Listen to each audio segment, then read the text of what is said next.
Bonjour frères et sœurs, amis, enfants. Nous sommes samedi 21 novembre 2020, rendez-vous du matin. J'aimerais pour commencer ce samedi lire le psaume 128. Heureux tout homme qui craint l'Éternel, qui marche dans ses voies. Tu jouis alors du travail de tes mains, tu es heureux, tu prospères. Ta femme est comme une vigne féconde dans l'intérieur de ta maison. Tes fils sont comme des plants d'olivier autour de ta table. C'est ainsi qu'est béni l'homme qui craint l'Éternel. L'Éternel te bénira de Sion, et tu verras le bonheur de Jérusalem tous les jours de ta vie. Tu verras les fils de tes fils. Que la paix soit sur Israël. Amen. Et je voudrais dire ce matin que la paix soit sur votre maison, sur votre foyer, frères et sœurs, et sur vos enfants. Telle est la promesse que nous venons de lire. Amen. Vous qui avez choisi de croire en Jésus-Christ, qu'il avait invité dans votre cœur et qu'il avait invité dans votre famille, dans votre foyer. Amen. Et celui que vous avez invité est le Dieu véritable. Amen. Par qui tout a été créé sur cette terre. Amen. Alors, il peut vraiment s'occuper de votre famille et de vos enfants. Je le crois de tout mon cœur dans le nom de Jésus-Christ. Amen. Prions. Père, sois glorifié, aimé et adoré dans cette journée de samedi. Merci pour la vie, le mouvement et l'être. Merci pour ta bonté, ta bienveillance sur ma famille, mes amis. Je te prie avec force pour mes frères et sœurs qui sont dans les guerres, dans les intempéries, les catastrophes et la persécution. Tu entends leurs cris, leurs angoisses, leurs souffrances. Tu vois la persécution, car rien n'est caché devant toi. Leur torture, leur emprisonnement injustifié. Je te prie pour les veuves, les orphelins. Sois leur consolateur, Père bien-aimé. Sois le baume puissant, restaurateur des cœurs brisés et des vies brisées. Père, nous te le demandons.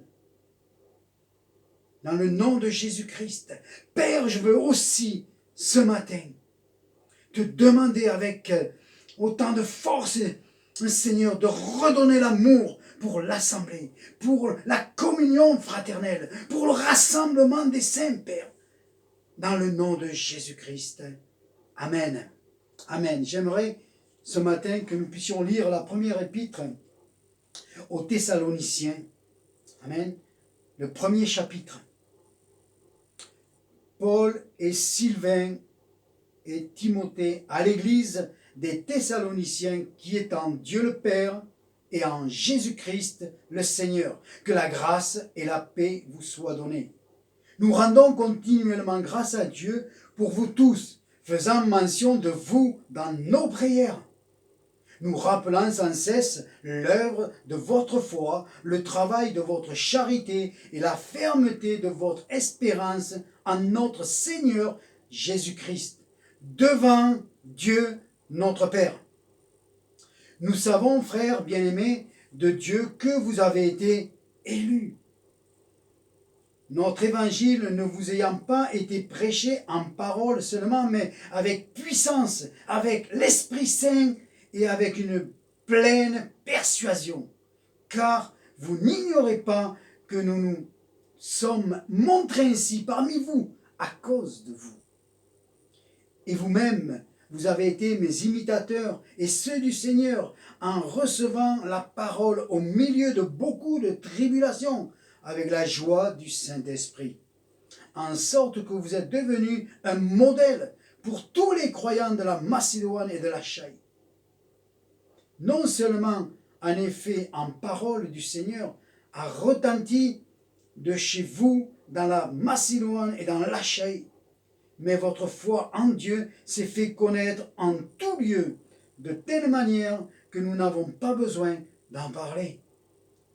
Car on raconte à notre sujet quel accès nous avons eu auprès de vous et comment vous vous êtes convertis à Dieu en abandonnant les idoles pour servir le Dieu vivant et vrai.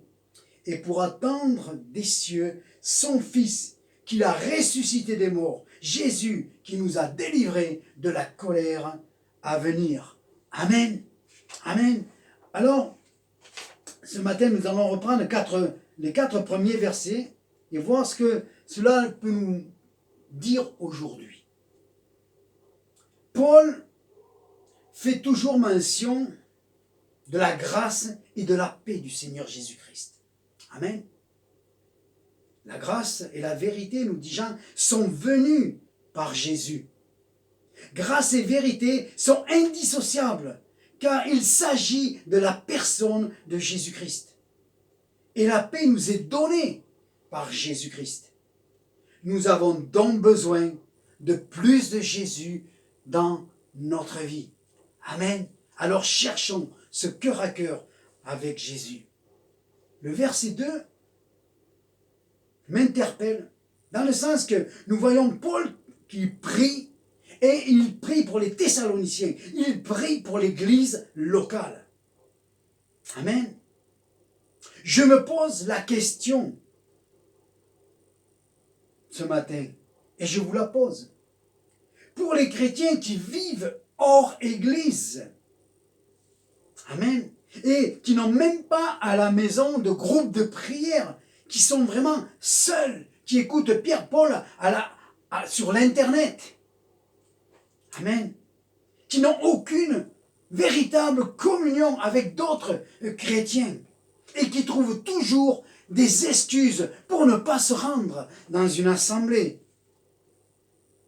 Pourtant, Jésus, qui est la parole faite chair, est clair. Il nous dit, si tu n'aimes pas ton frère que tu vois, comment peux-tu dire que tu aimes Dieu que tu ne vois pas? Nous sommes appelés, frères et sœurs, à vivre ensemble, à nous supporter, à nous pardonner, à nous aimer. L'église locale, le rassemblement local, c'est le centre tout indiqué pour notre sanctification. Amen. C'est une sanctification personnelle et véritable.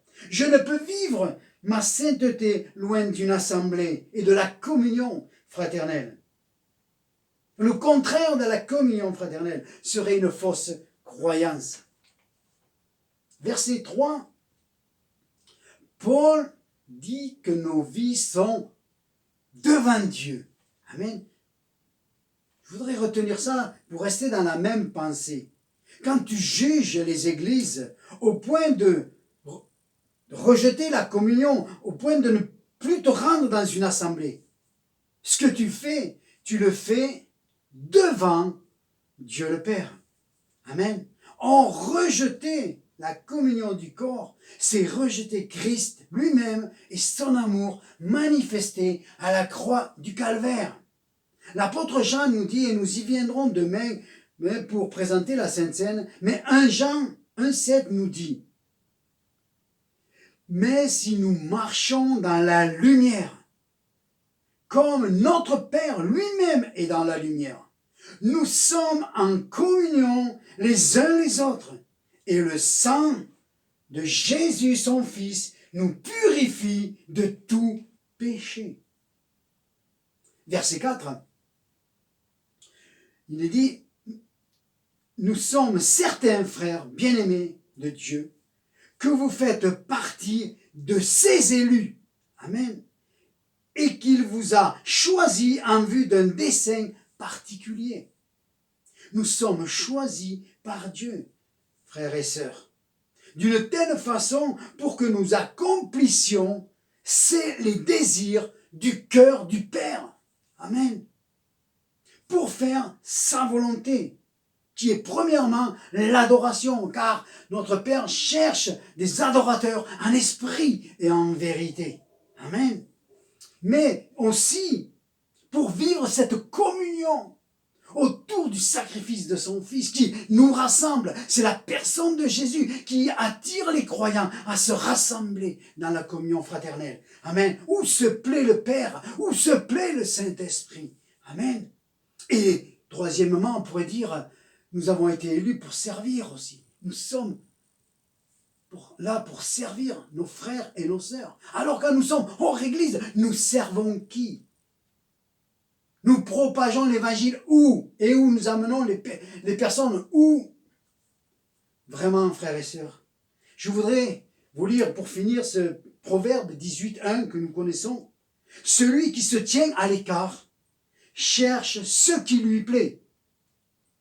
Il s'irrite contre tout et contre tout ce qui est sage. Amen. Si tu te tiens à l'écart, alors c'est que tu cherches ce qui te plaît, ce qui t'arrange. Or, le proverbe 18:1, c'est Jésus lui-même qui te parle. Il est la parole faite chair. Amen. Ne dis pas, oh, c'est un proverbe de Salomon, c'est dans le passé, c'est l'Ancien Testament. Non, non, non. Jésus est la parole faite chair. Et Jésus te dit ce matin que tu n'as aucune raison de te tenir à l'écart, si ce n'est que il faut te repentir et revenir dans le nom de Jésus-Christ. Prions. Prions pour tous nos frères et nos sœurs qui ont abandonné les assemblées. Quelle que soit leur raison, il faut qu'ils reviennent, car Jésus revient bientôt nous chercher. Père, je te remercie en cette matinée. Merci pour la communion fraternelle. Merci pour l'église locale. Merci pour les rassemblements, les groupes de prière. Tout ce qui est mis en place pour chercher l'adoration, l'édification sur cette terre, dans ce pays de France. Seigneur mon Dieu, particulièrement puisque nous y vivons, Seigneur mon Dieu. Et que vraiment tous ceux qui se croient veulent vivre leur foi isolés dans leur maison, Seigneur, puissent réaliser qu'ils ont dévié de la véritable foi, Père, dans le nom de Jésus-Christ, car ta parole nous dit à travers les lettres de l'Apocalypse que tu as parlé aux églises, tu as parlé au rassemblement, tu as parlé où les chrétiens se retrouvaient, mais tu n'as pas parlé comme cela à une personne. Tu as averti l'Église et là tu nous avertis de revenir dans la communion fraternelle parce que c'est là que tu vas venir nous chercher, Père, dans le nom de Jésus-Christ. Amen.